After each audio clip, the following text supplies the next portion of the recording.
A Kentucky group is back home after taking supplies to Ohio to help the victims of the tornadoes that ripped through the Dayton area on Memorial Day. LEX18's Catherine Collins tells us why they wanted to make the trip. It is today's LEX18 Big Story.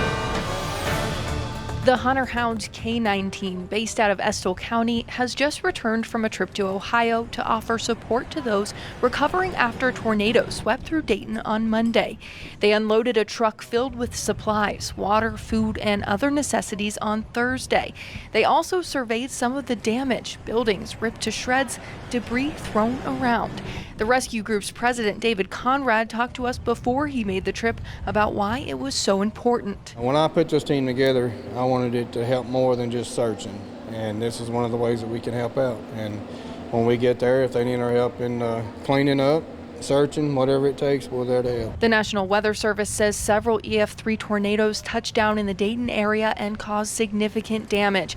Multiple groups from Kentucky have offered aid in the days since. Catherine Collins, LEX18 News.